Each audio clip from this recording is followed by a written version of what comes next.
আলাইকুম এভরিওয়ান, কেমন আছেন সবাই? আশা করি অনেক ভালো আছেন। অনেক দিন পর আবার আর একটা ভিডিও দিচ্ছি। ভিডিওটা হচ্ছে একদিন রাত্রের, মানে তারিখটা আমার ঠিক মনে নাই আর কি। খুব বৃষ্টি হচ্ছিল আর তখন আমার গাছগুলা অনেক সুন্দর লাগছিল। তারপরে আমরা একদিন মাওয়ায় ঘুরতে গিয়েছিলাম রাত্রের দিকে, সন্ধ্যার দিকে প্রায়। অনেক সুন্দর একটা সময় কাটিয়েছি। আমার এই ফার্স্ট টাইম মাওয়ায় ঘুরতে যাওয়া আর কি। এখানকার মাছটা খেতে আসলেই অন্যরকম লাগে, খুব মজা লাগছিল। সবাই অনেকে মিলে একসাথে গিয়েছিলাম, এজন্য আরও বেশি ভালো লাগছিল।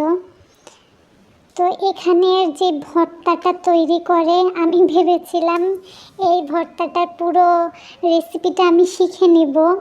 যদিও আমরা কম বেশি জানি, তারপরেও চাচ্ছিলাম নিজে দেখে তারপরে করব আর কি। কিন্তু তার আগেই ওনারা করে ফেলেছিল, আর এই জন্য আমি পুরো ভিডিওটা আর কি করতে পারি নাই। খাবারটা না খুব বেশি মজার ছিল। তারপরে আমরা খাওয়া দাওয়া শেষ করে ওই মাওয়া ঘাটের পাশে যে জায়গাটা থাকে ওখানে ঘুরছিলাম। পদ্মা নদীর পানিগুলো আসলে পানির ঢেউগুলো আসলে অনেক সুন্দর লাগছিল আমার কাছে। যেহেতু আমার প্রথম যাওয়া, আমি বারবার বলছিলাম যে এত ঢেউ, এত ঢেউ। খুব বেশি ভালো লাগছিল সবাই একসাথে যেহেতু ছিলাম। একা গিয়ে আসলে মজা নাই, এইসব জায়গায় অনেকে মিলে একসাথে গেলে আর কি ভালো একটা সময় কাটানো যায়।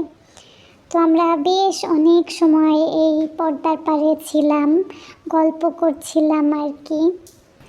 তারপর আমরা এখানকার একটা দোকান থেকে মালাই চা খাওয়ার জন্য বসেছিলাম।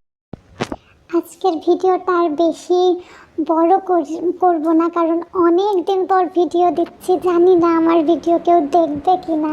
ভালো থাকবেন সবাই, আল্লাহ হাফেজ।